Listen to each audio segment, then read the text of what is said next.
Well, the goal, get you back on the road so you can get to Westview before traffic. No kidding. Exactly. No kidding. Do you know the Baroness? I told you that. Uh-uh. That. I'm meeting them for a drink at River Oaks Country Club. Oh, nice. Yeah. So I'm actually going there right after this. Oh, very cool. Very cool. Now, who are they? They're good dudes. Mark Real Estate Fund that he managed. Okay. Called Lions Mark. And I met him through YPO. His son Hudson joined him after working in real estate in the Northeast, but they're now doing like venture capital, like fund to funds and direct investments, as well as real estate. But they do a ton of direct investing with us. Like when we do SPVs, they'll come in with us on different things. Oh, nice. A lot of different things. But he's a really good dude. I don't think I've ever met him. Yeah, good guy. Interesting. So how'd y'all get started? Mercury? What was Mercury's story to start? So, Dan Watkins, my original partner. I don't think so. I don't know if you met Dan. So, you get me out of the energy world. I'm kind of clueless about most people. Gotcha. This really good guy. He and I got to know each other late 90s.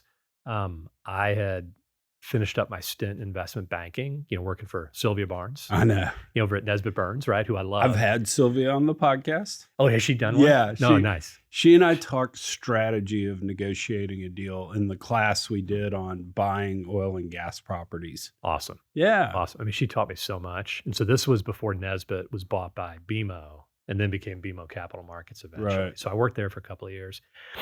Was working all the time, right, for her, right? Yeah. It was great. But then my dad was in tech, and I felt like the tech industry was like getting beyond me. I wanted to get into it because this was late 90s, and that's kind of where the action was at, right? Oh, yeah. And Internet was blowing up. Internet was blowing up, and I'm here in Houston for my girlfriend at the time. It was in vet school, but like everyone in the energy industry was like a petroleum engineer. I just didn't feel like I fit, right? So there was a group getting together called the Houston Technology Center, this nonprofit incubator. And so I had started to help out companies like with their PowerPoints and getting them in front of investors.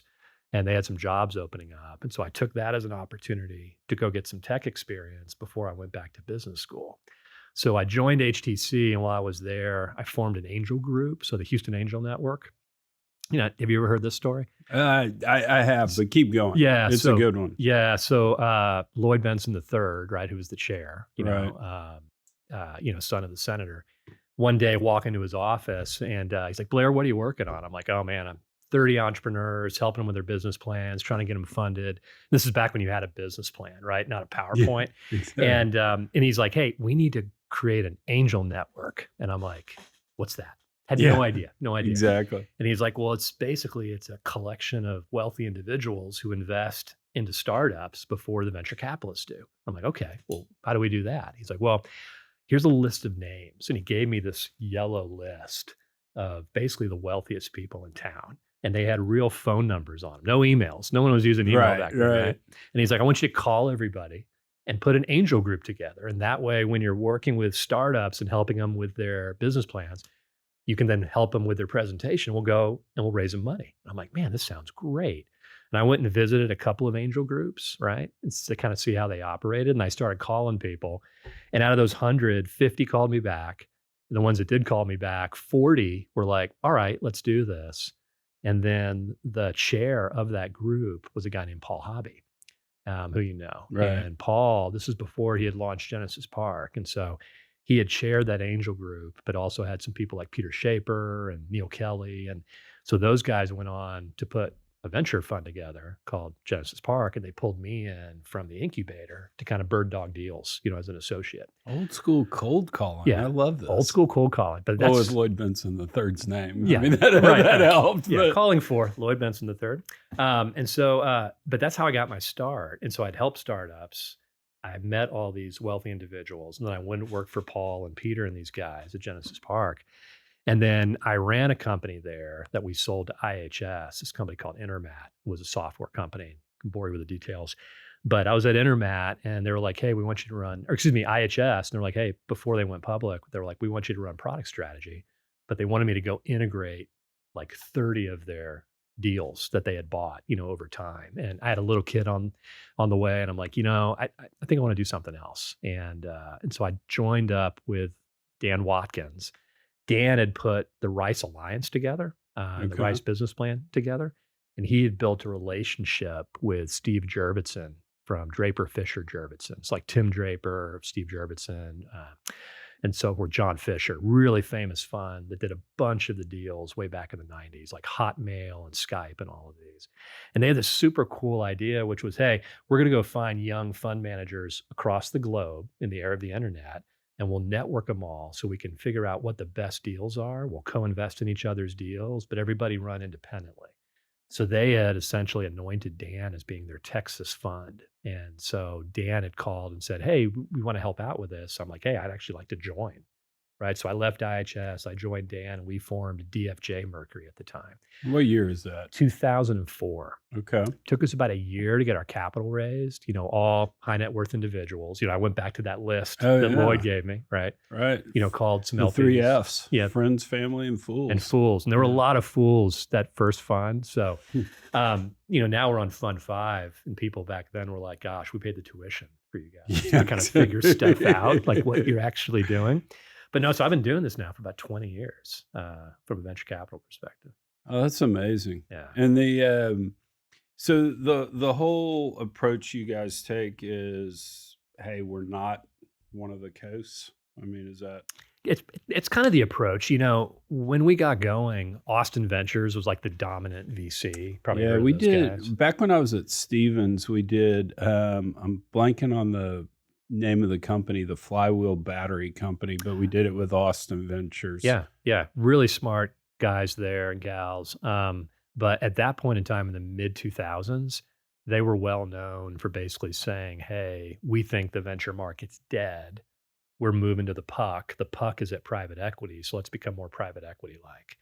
And what they did was they missed the entire wave of social, right? Think about what happened 04 through 08. I mean, you had Facebook, Twitter, Google, like this entire wave of the internet, which started to enable the social economy, then the app economy. And so we wanted to be the fund in Texas to seed these new venture deals because AV practically and frankly wasn't doing it. And so a lot Whatever of happened to them? Because I remember we did a deal with them back at Stevens. I went over to Kane. We were going to look at internet imploded. Yep. So I became an oil and gas guy for the next 20 some odd years. And I Googled Austin Ventures the other day and they didn't have a website. So they continued to raise some funds. Like their best fund, I think, was mid 90s. That had, remember Vignette? That was the largest software IPO of all time. Yep. And they had a couple other great deals in it. And just like all funds, though, like no fund just lasts forever, right? And so they had some young partners splinter off and build some really great firms. One of their successful partners, Bill Wood, started Silverton Partners that a guy named Morgan Flager runs now. Live Oak Ventures kind of spun out of them. Active Power was Active the Flywheel. Yeah. I think that was in that fourth fund too. That fourth fund was killer. That if they sold after 6 months after the IPO, they crushed it. Yeah. If they held it, not so much. Not so much. But I think I've seen stats. I think it was their fourth fund where they returned 10 times, like a 10x fund. You don't do a 10x fund in the middle of the country in tech, right? It just doesn't happen. But anyway, when they started becoming more later stage, we tried to fill in the gap. And then over time, as they did more and more funds, there were more funds kind of competing with us, but that's how Mercury got its start. And so walk me through kind of the first days of Mercury. Give me a lesson that people wouldn't have thought of, starting a fund. Well, I tell you, so you got to be cheap, right? Yeah. I'd made some money on selling Intermat to IHS. But basically I had to put all that in like poker chips to pay for like Bob legal Sinott did that to me to join Kane. He's like, how much are you worth? And I said, I'm worth $1 million because I just didn't want to sing poor. And he goes, if you'll invest that in the fund, I'll give you the job. I didn't have $1 million. I mean, I was like, I'm at 300,000. Well, you can put that in too, I was right? like, oops. So we were trying to scrape 2 nickels together. Partly, it's less, we didn't take a salary for a couple of years, right? Just anything management fee we were pouring into the companies because it took us a while to like raise the capital. But Dan and I, we were taking free space from the incubator that I had helped launch, the Houston Technology Center. So he and I were sitting right across from each other like this. And this was back in the day where you didn't really co-work, right? Right. And so, but we kind of survived a year of that, didn't get on each other's nerves. But I always tell young people who want to raise funds, expect to put all the money to work in companies. You're not going to take any out for management fee. You're going to spend money on legal and some other things, but like you've just got to get a track record. And so we were lucky enough that one of those early deals was Alert Logic. And so we were the first, institutional money into Alert Logic, along with a group called OCA Ventures up in Chicago. And that deal had an up round prior to us closing the fund. So we were able to take that momentum and basically close out our first fund, which was 20 million. But I'm telling young people all the time, I'm like, expect not to get paid for a few years. I'm like, well, what do you mean? It's my job. I'm going to be a venture capitalist. I'm like, well, you got to raise money to pay yourself, right? And a lot of people just don't necessarily fully realize that. The key of kind of having in effect a seeded fund. What happened to us on Energy Fund 7? So this is the first fund Mike and I are raising without Danny at Kane. And so it had been the weirdest thing because we'd gone and seen all the LPs to kind of do a we're about to raise round.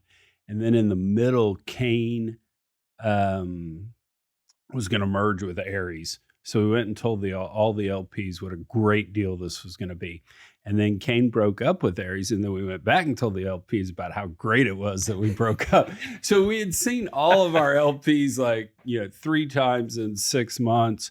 And so we had our first close of about $1 billion, and it just kind of stuck there. And and all of a sudden, this deal we had invested in, Silver Hill, front page of the Wall Street Journal, Kane trying to sell Silver Hill for $2 billion. We raised an additional $1 billion in 9.5 weeks. Just from that article? From that. Yeah, from that. Excellent. And the greatest part about that story is I'm picking Sarah up, middle daughter, Sarah. Yeah. I'm picking her up at soccer practice, and she goes, "Daddy, why have you been so busy?" And I said, "Well, we're fundraising, and I'm taking calls with Europe and Australia at all these weird hours. And it's because the story hit the Wall Street Journal." And she's like, "Daddy, you leaked that story, didn't you?" And I was like, no, I actually didn't. Had I known it, I would have leaked it in a heartbeat, but I hadn't figured that out. And 10-year-old Sarah Yates told me, "Daddy, next time just ask me. I'll tell you how to do it." I'll tell you how to leak. Yeah, the thing I tell people all the time, like you have advice too, is, no one's going to listen to your chicken and egg story about, well, how can I invest if I don't have any money? Yeah, nobody cares. Nobody cares. Nobody cares. Yeah, exactly. Yeah. You're going to hear it. They want a seeded fund. They want to know where their money's going. And you just got to figure that out. You'll like this. So 2 years in, right? We're up and running, $20 million. We're doing our first annual meeting. And because we were part of DFJ and their network, Tim Draper, right? Just brilliant. He came in because he's on our investment committee, right? So he's coming into our annual meeting. And I go and pick him up at the airport while I am in a very old used Ford Explorer. Right. And, like the Exploder. And I just couldn't afford another car, right? I was pouring everything into the fund. Right. And I go and pick him up and he looks at the car and it's got rust on it. And he's like, "Is this yours?" I'm like, "Yep." He's like, "Is this your only car?" I'm like, "Yep, my only car." He's like, "I love it." He's like, "This is the Fund One mobile." The Fund One mobile. He goes, "Don't change this car for 2 funds until you have tons of DPI." And I'm like, all right. We drive to the annual meeting and he's introducing himself to everyone. He's like, "Blair just picked me up in a Fund One mobile. Piece of crap Ford Explorer." He's like, "You should be proud of that." And everyone's like clapping. And I'm sitting there embarrassed. And like 20 years later, I totally get what he's talking about. Right. Yeah. He's like, you got to leave it all on the line. And I think he looked at venture the same way, like you or I look at backing entrepreneurs, right? You wanted to be thrifty, you want to be resourceful. And, back then I was like, oh my God, I wish I could afford a better car, right? But I couldn't because I'm backing all these, companies. But it was pretty interesting, the salad days, as we call it, So did it ever get easy, either fundraising or investing as this? Yeah, I'll start with fundraising first, and then I'll ask you a clarifying question on investing. Fundraising, no. It's gotten easier, but it's never easy. And I think part of it was when we spun out with Mercury from DFJ, we were very targeted, only software companies. And so, like anything, you get better with age, right? Or you Right. stop doing it. And I think, the team and I, we've gotten pretty good at not only finding companies in the middle of the country, but helping them. And so our returns have gotten better. So over time, we've been able to bring in endowments and foundations. We have a really good mix of LPs. And so I find that fundraising's easier, but it still takes a year and a half to get a fund up and running. And how does that process work? Yeah, so we have to get to a point where our DPI numbers, right, distributions paid in, like the money Yeah. we're giving back to our investors, it's got to be at a certain threshold, like a third or 0.5 or 1 times. And it's got to be at a certain threshold for our previous funds. And then our net IRR, right, compounded, has got to be at a certain point. We've got to be competitive with other products, and not just venture products, but like we got to be competitive with like Kane, like Yeah. with private equity. And so the market has got to be in almost perfect form, and you've got to be ready. And what I tell young people too is sometimes you got to sell companies just to sell companies, like almost Yeah. like sacrificial lambs, because you need the returns. And now in this market where you can sell to private equity, it's not like the entrepreneur has to sell out completely, but like we need liquidity. So we start to think about this 2 to 3 years out. Hopefully the stars align, but then we are looking to fundraise within a 2-year window, because you can never plan it immediately. And then you got to Right. go when the going's good, right? The timing's good, your liquidity's good, your biggest LPs are flush with cash. And then we typically talk to our existing LPs, hey, will you commit before we go out? And they say usually yes, around this range, subject to diligence. And so for me, it's we go out with Mercury Fund 6, right, which we'll hopefully do early next year. And hopefully I've got 100 to 150 million committed from existing LPs already. It's so hard to go to market having nothing committed. Like Right. I look back at what I did as a first time fund. I don't know if I'd do it again. The body doesn't remember pain, right? I think that's why Right. women give birth multiple times. And like the body doesn't remember fundraising pain. But for me, and like what we do as a team is we got to plan it out 2 years in advance. And then if we don't have liquidity and if the markets aren't good enough, we have to wait, right? Yeah. And that's when you start trading in your cars for Ford Explorers and the like. Right. So Well, the point you made that I love that's totally missed on the energy business and probably a lot in the audience, and I don't mean to be condescending, is just I'm looking at the camera. Oh, yeah. I do that periodic dramatic effect. Da, da, da, da. But no, the issue is investing's all relative. I mean, people All tell relative. me, man, I can buy PDP at PV 15. If treasury bills are at 15, who the hell wants to own an oil well? Who? Like You know? I get so many comments from older LPs saying, "Hey, your first fund or second fund didn't beat the S&P. I was better off being in the market, or I was better off Yeah. being in whatever it might be." And I'm like, "You're right. Like Yeah. I can't argue with that." And so I think, a lot of times individuals put monies into venture funds, and sometimes I question why, because there's definitely better ways that's less risky to make money. But, over time, what I've discovered is a lot of high net worth individuals want access. And I think one of the things we've gotten good at is not only, hey, invest in our fund, we think we'll do 3 to 5x over a 10-year period, but we will give you opportunities to invest at a much lower risk in our later stage deals without being promoted, right? Or very little promote. Or we may put an SPV together for a special opportunity of something else. And that's one of the things, like institutions, sometimes they like that, but man, the individuals in Houston, I mean, we've really been doing that a lot over the last 2 to 3 years. Well, and I would think just being in the ecosystem too is cool. I mean, Yeah. going to y'all's party, whenever the Christmas party, and being able to Yeah. see people that you see is worth something. Yeah, no, they You enjoy that. And then we put on a big conference called the CXO Summit outside of Austin every other year. And that brings about 300 people in. And that's usually growth equity and venture, and then a bunch of companies throughout the middle of the country. And a lot of times we'll invite LPs to that because we want LPs just getting access to other funds and other deals, right? If they want to put money to work in venture, we're always like, gosh, don't let us be the only fund you do, because we may have a fund that doesn't perform, right? Or we have a Right. deal that doesn't perform.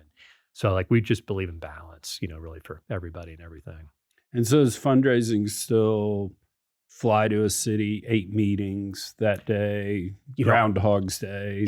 It used to be that way. Our second fund, here's a good story, and I'll answer that. So first fund, put the money to work, and we had a lot of great co-investment in later rounds that really gave us great upmarks, groups like, NEA, Austin Ventures, bunch of different funds. And so we had really good IRR going into the second fund. We raised the next 20 million for fund 2 in like 6 weeks, closed it down, and then we're getting ready to raise institutional money, right? We had done our first close. We're going to raise another 50. Everyone was excited. And then Bear Stearns went under, right? And it was 2008. Nothing was happening. And so I met a woman, I don't know if you've met her before, Dana Levy-Germain, just, phenomenal individual. She and I become good friends. She was essentially a placement agent who worked with, a number of brokerage houses to help raise funds. And her specialty was once you'd already raised a little bit of capital, then she could go out to institutions and hopefully fill in the rest. So she and her husband had moved here, and Dan and I met her. And she's like, hey, really like the story. You know what? Let's go out and fundraise, even though it's a terrible market. So this is end of 2008, 2009, just like shitty. Right? Oh, yeah. That was miserable. But imagine we could get any meeting we wanted. You know why? Yeah. So we were flying to New York, San Francisco. I mean, we were like the pink zebra coming in from Houston. Like, wait a minute, a venture capital firm in Houston, Texas? Oh, we got to take this meeting. We got to take this meeting, right? I mean, we would come into some of these meetings in New York and Boston. They'd literally be sitting there with like popcorn and Cokes, just exactly. And they're like, tell me more. And so in doing that, it's like anything else, right? It's like the Gladwell 10,000 hour rule. We probably took 400 in-person meetings during 2008 and 2009. We ended up raising 70 million because we had a couple of exits in fund 1, right? And so that DPI, right, the money going back to the LPs, are like, okay, great, we'll take a bet on you. But I got really, really good at fundraising during that period. And, I always tell, again, younger managers who are going out, they're like, how do you get good at fundraising? Because I've been told I sell very well. And I'm like, you got to listen and you got to look, right? And I got really good at reading people about how they were reacting to what I was saying and just listening a lot. And like, it's kind of like a sales call, right? I've talked to, Colin, over at, Digital Wildcatters about this. When you go on a sales call, it's always, hey, what's your problem? Right. How are you solving it today? What frustrates you? Yeah. Right. And so I learned over time to ask you, Chuck, hey, I know you're interested in venture. Have you ever invested in venture before? And your answer is, sure. Well, how'd that go for you? Man, really crappy, right? Yeah. I'm like 0 for 10 on deals. And I'm like, okay, well, we can help with that, right? Yeah. You invest in our fund, you'll invest in a pool of deals. You may still do your own, but you may send your deals to us and we'll review them for you, give you some guidance. But it just got really, really good at that. And that's really done, I think, wonders, both for me and just like me training, my team about how to fundraise and just have an open dialogue with people around what they want. I mean, just because somebody wants to invest in you doesn't mean you take their money. You know what I mean? Yeah. The two things I kind of found in fundraising, and I totally usurped the story from somebody, but I claim it as my own. I talk about being in college and Van Halen came and we saw the show in Houston. It was so great. We decided to go to San Antonio the next night to see it. Yeah, it was so great. Back to back. And then we went to Dallas, and then I think I added New Orleans in there and probably 7 other cities. But the point to the story I always tell is every time Eddie Van Halen fake dropped his guitar at the same point in the set, David Lee Roth had exactly the same shtick with the blonde on the front row at every show during Panama. And you just ticked it through. I always say a good fundraising pitch is a script that, you've got the story. And what was always so funny is my business partner, Mike Hines. Mike loved to just wing these things. I always wanted to know exactly where I was because I was scared I was going to tell the same story again.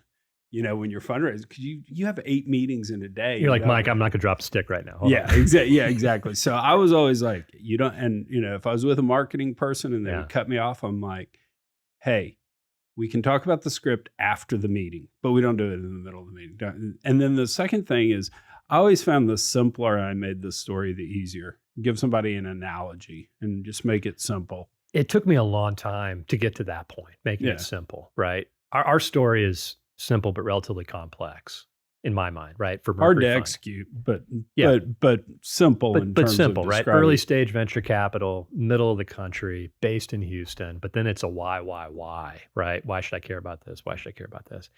You know, I was very scripted at first.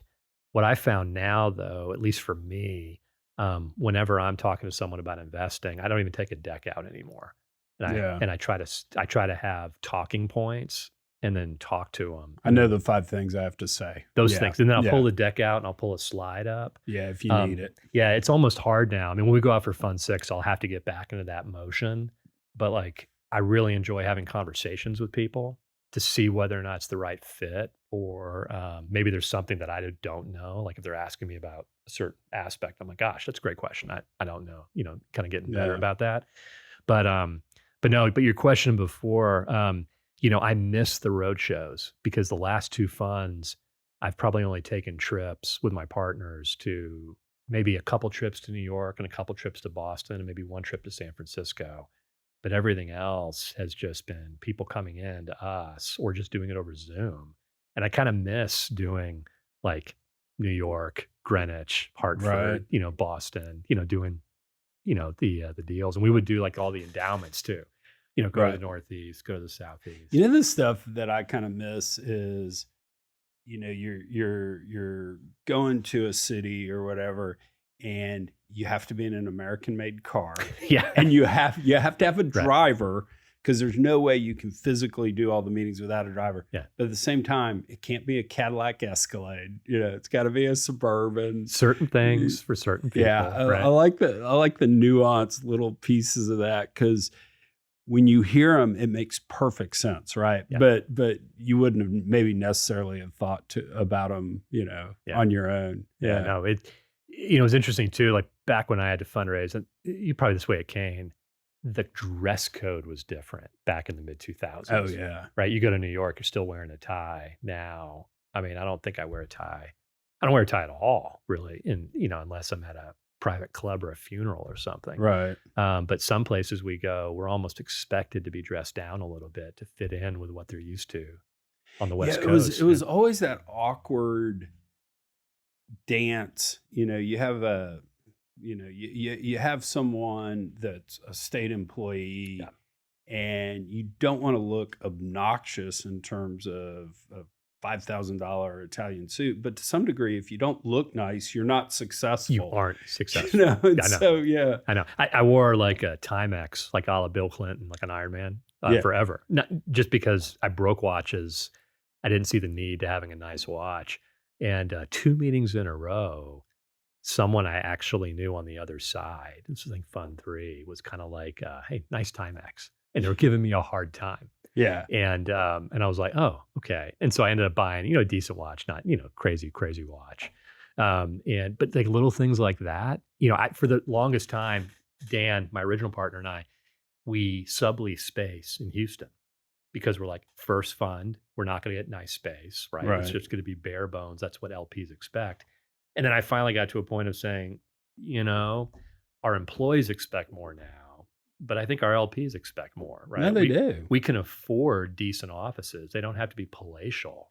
But that's one of the reasons we built the office we did now. And we kind of got lucky because our team has grown. We've been more successful, but everyone stays there for lunch and they work all the time. And we have a really positive office culture.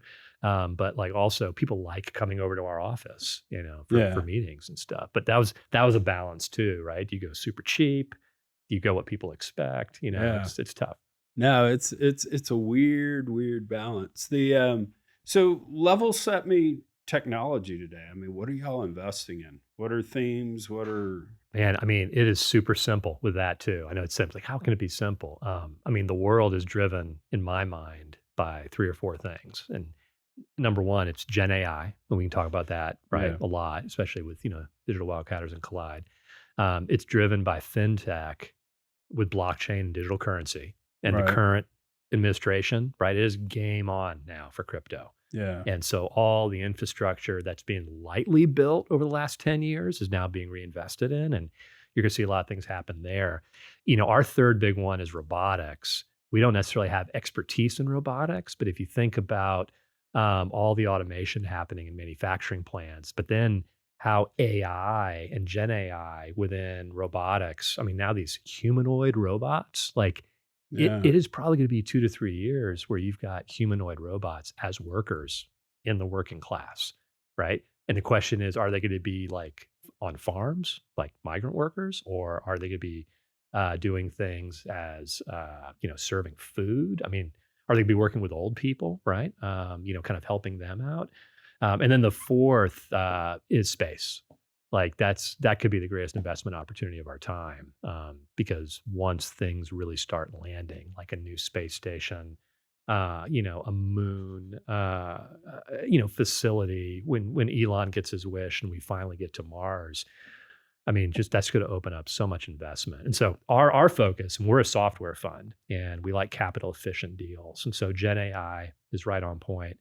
My partner, Samantha Lewis, has become an expert in blockchain and crypto. And so she does a ton of fintech with that embedded. And we're kind of dabbling in space. We're trying to think through robotics. And, a lot of people will talk about quantum computing, but right now that's really like more chipset based. And, chips are capital intensive and expensive. So we don't necessarily focus on that.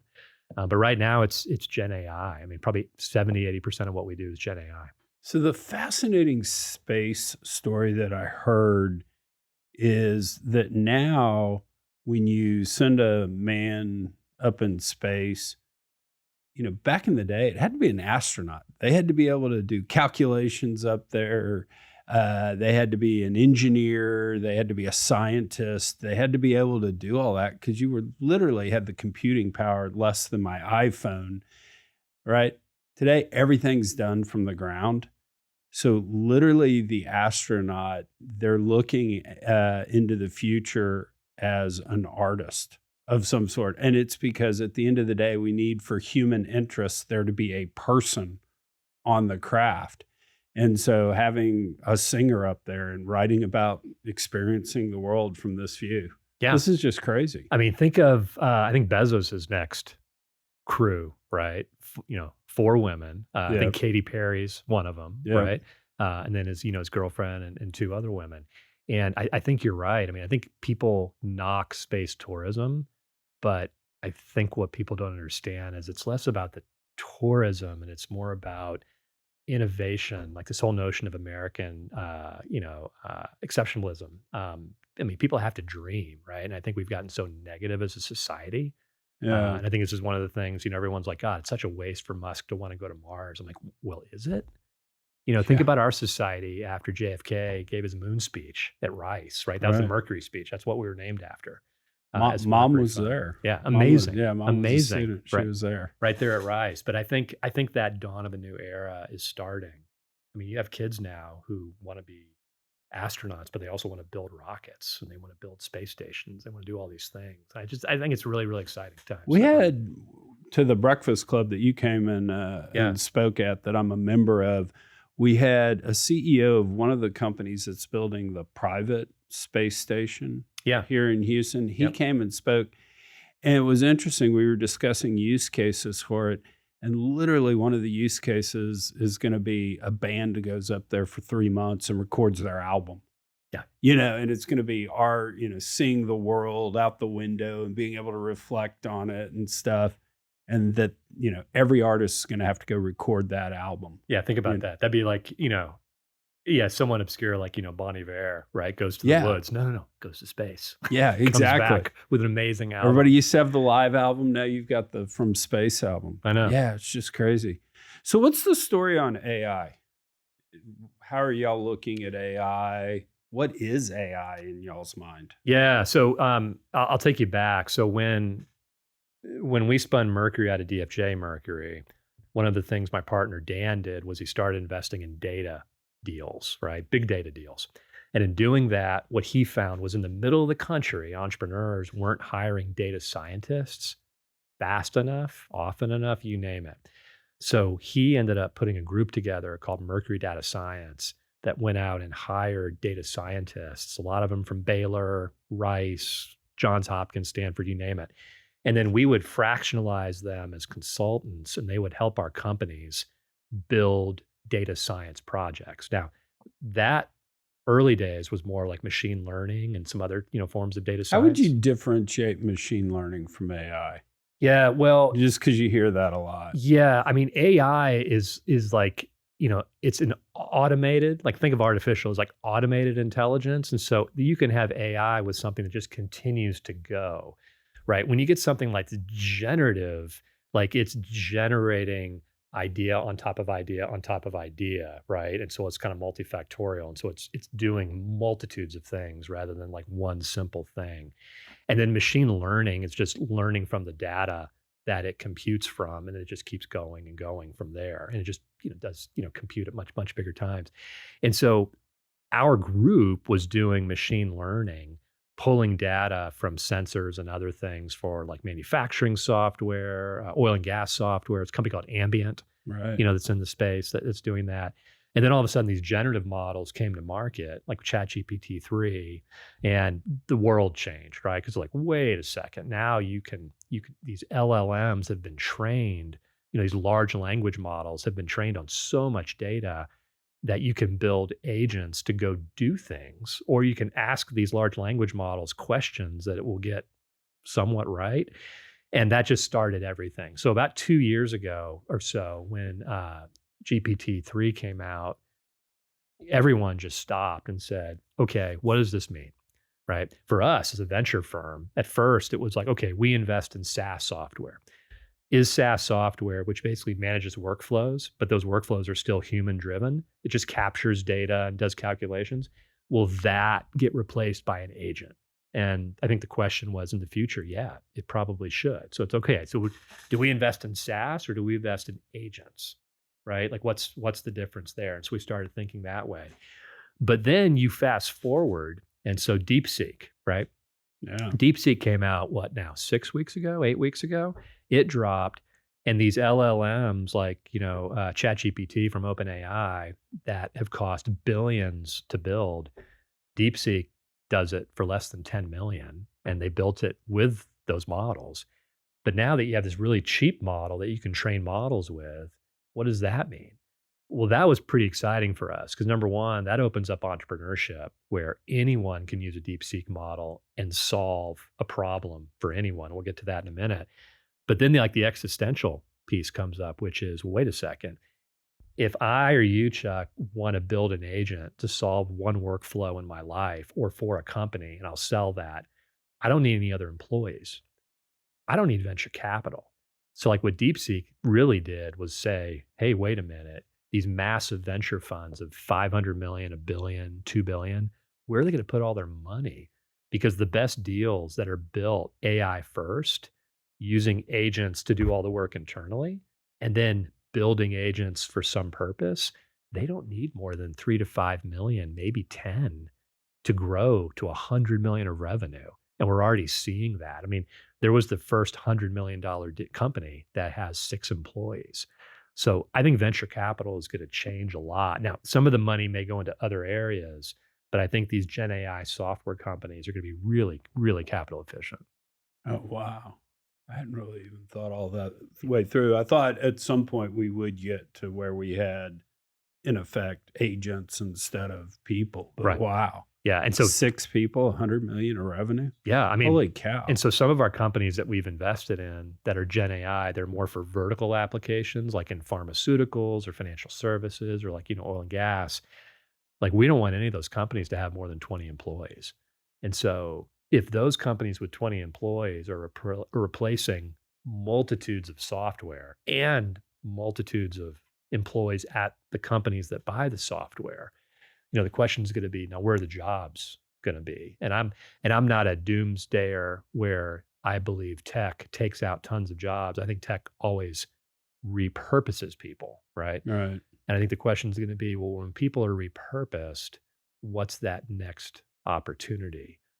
But if you think of a big fund like Sequoia or NEA, where are they going to put all their money? I really think those funds are going to start investing in public market companies, and you'll start to see them become more like RIAs.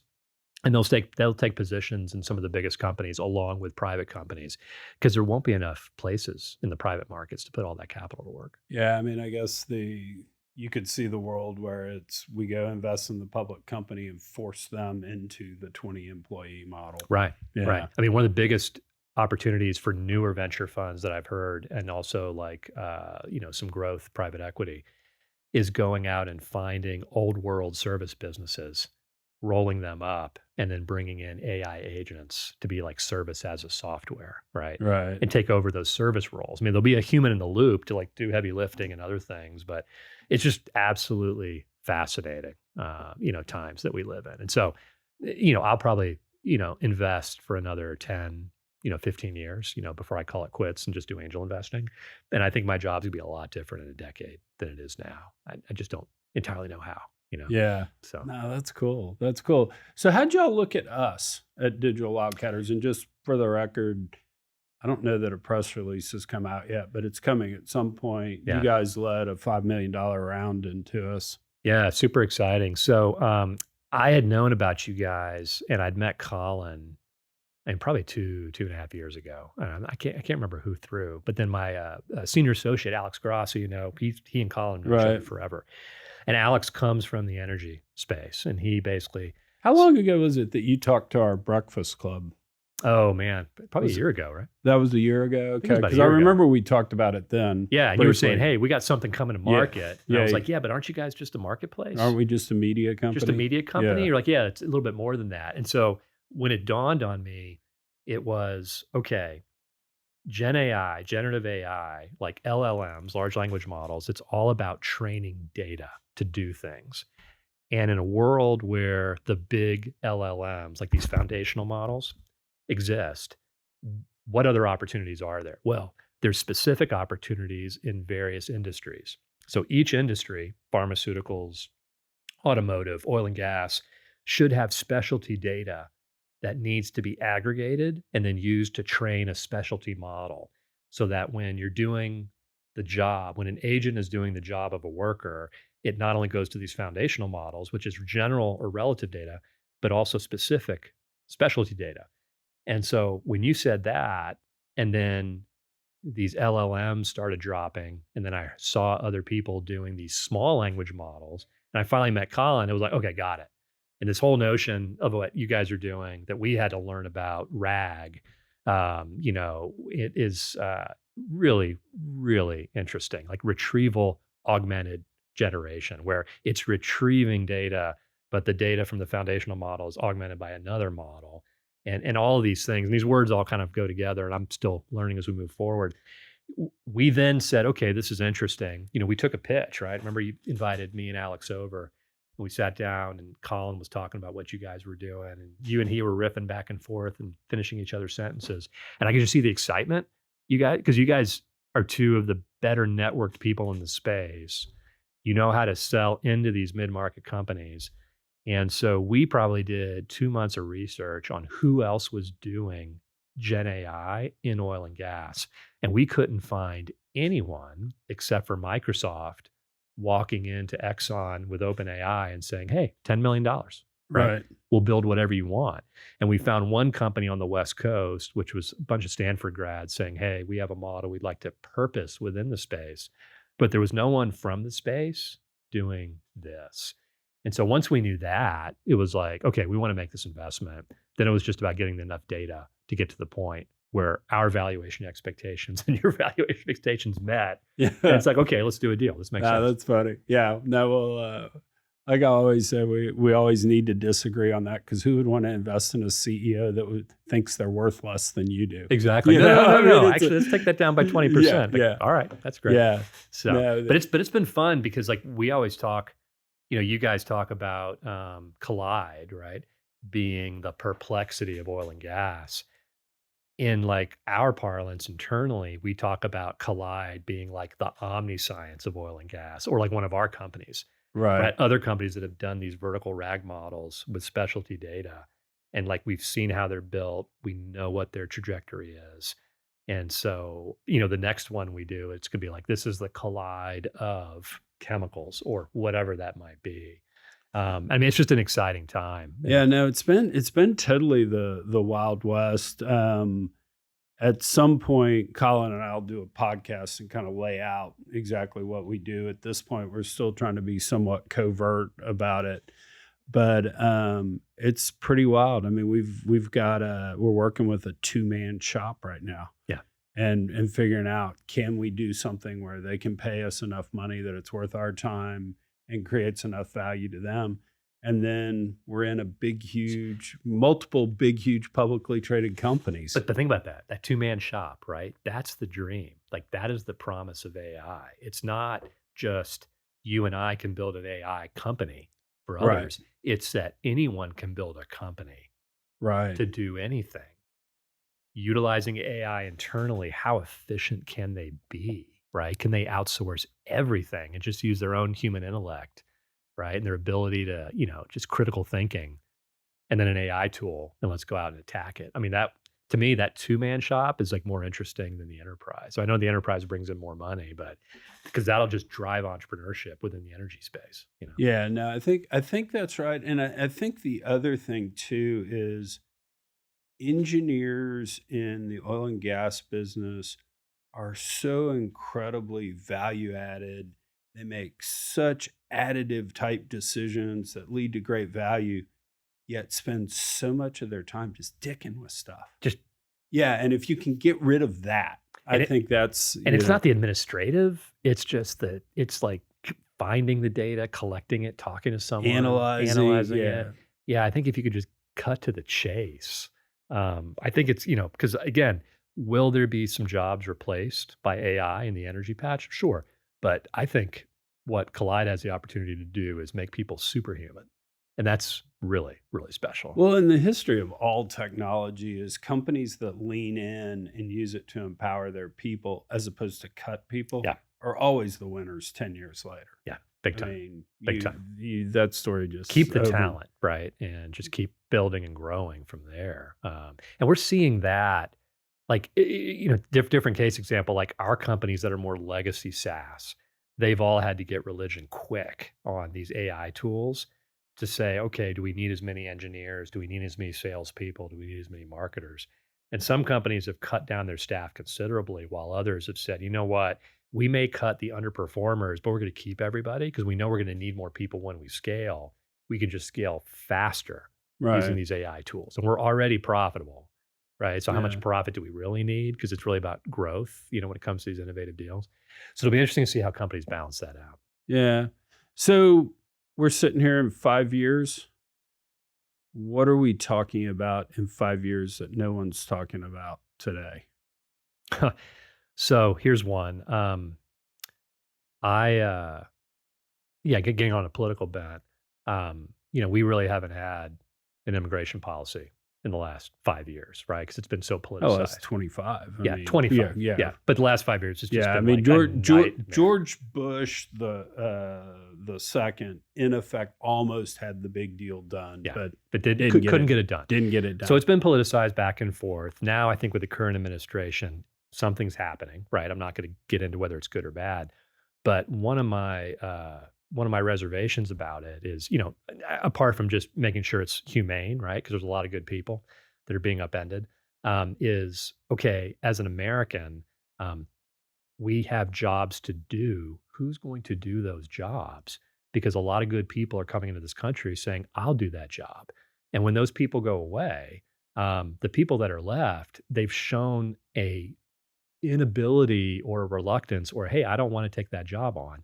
Who's going to fill those jobs? I think in 5 years, we're going to be talking about humanoid robots doing the jobs that are either too difficult, too dangerous, or that people don't want to do. I mean, imagine having humanoid robots as firefighters or as police officers, let alone farm workers, any type of frontline type of worker. That's a weird environment, man. I don't know if people are ready for it, but that's what I believe the powers that be have been told is going to happen. And that is why this immigration policy is moving forward. Really striving part of it. Have you ever been to the Flying Cow? No. Okay. So, I live down in Richmond, Texas. So down it's technically in, I think, Booth, Texas, but you head down 59, you get to 762, you take a right to go to my house, you take a left, you go to the Flying Cow. They import Wagyu beef, and there are folks actually in Houston that drive out to the Flying Cow to buy their beef because they've got some deal with a Japanese company. Anyway, it's really good. They make great burgers and all that. A robot brings your food out to the table. Is it one of the ones that looks like Rosie from the Jetsons? Yes. Yeah. I've seen that robot, but I haven't seen it in person. Yeah, it actually comes right out to the table. It's got the numbers and all. It's kind of crazy. Crazy. Yeah. Have you seen I think Maddie, my daughter showed me like on TikTok or something, but I think it's a Chinese robot that they've taught how to fight, and it's doing essentially like jujitsu, and it takes a saber out of someone's hand and disposes of it. Oh, no way. But it's using AI both for vision. The torso is separate from, like the legs. And so the way it moves it's freaky. I mean, it's the most human thing I've seen. And so then you get to a point of we may need that in a board meeting with Colin. we may keep people over on the side. But then you're talking about military, right? Everyone's like, oh, military will just be drone based. There won't be any humans. I mean, you could have humanoids fighting humanoids. And it's, it's like attack. It's a terrible Star Wars movie with, the Attack of the Clones, where they had all the weird horse head, type robots. Yes, exactly. I mean, we're not far off from that. And, when you think about what we're talking about in 5 years, I think it's going to be robotics, because we're going to be there. Yeah, that's wild. So, how many Gen AI deals have y'all done? Yeah, in the last year, we've done 7 vertical Gen AI deals that are similar to Collide, and 2 horizontal. And we've done deals besides like all the big funds. But we're really learning this market quickly. Is there something across verticals you're seeing that may be trends? i.e. that sitting here at Collide we need to know about? Yeah, it's how you go to market. It's really hard to go to market going enterprise first, because the enterprises are being sold by Microsoft and Accenture and KPMG, and they're going to build their own. And so if you can find these vertical markets with really strong mid-market participants who want to get more efficient because the market kind of demands it, that's where you just can absolutely go nail it. And then the thing we're looking at throughout our portfolio is pricing, because the pricing's changing, right? It's not on a per seat basis per se anymore. Sometimes it's, hey, use what you need, almost like an employee. You're starting to see this with OpenAI, right? They came out literally last week and said, we're thinking about our agents that we sell to people as being, if it's a super smart agent, which means it uses the latest ChatGPT, it's maybe $200K a year, because you're basically getting a PhD level person. But if it's an agent that's not utilizing the best model, then it may only be $20K a year or $5K a year. And I think we got to think through that in all of our vertical AI plays, but we are learning all of this like real time, and we're helping all of our companies kind of get those best practices. With our 2-man shop that we're working with, that's actually the deal we have with them, is document the value add. Period. If I save you this much time, if I allowed you to find why production can go up 5% a year or whatever, please document that for me. Yeah. So, I think with this first agent or this first product, which essentially it doesn't replace a petroleum engineer, but makes their job super efficient. Yeah. What's that worth, rather than hiring 3 more petroleum engineers? Is it a third of a petroleum engineer's salary? I mean, that may be how it gets priced out. But again, it's like SaaS. What I always said about SaaS, this is why, funds like Vista and Insight and others got so big. SaaS software, 70% of it's exactly the same. It's the playbook, right? It's just like drilling, right? When you build an operating business, 70% of the same. So the last 20 or 30, that's where special things really, really happen. So AI is going to go the same way. We're seeing the exact same thing. And so I think the funds that do a lot of these investments and learn those best practices and those playbooks are going to be able to help their companies better. Yeah, interesting. Blair, you were cool to come on. Thanks, man. I appreciate it. Long time coming. Thank you so much for the money. Hey, it's spends, right? It hit the account, but I'm excited for the next 5 years. No, I think, it's interesting. We want the CEO that's thrifty and all, but then at some point it's, if you find the right person, go hire them. Go get them. If you think this is going to help, spend the money, because you do have access to money now. Yeah, no, and I think that's where you and I really align, and where Colin's head is too. It's like, okay, you've got cash. Now go get the best people. Yeah. And let's go, do some good things. Cool, man. Awesome.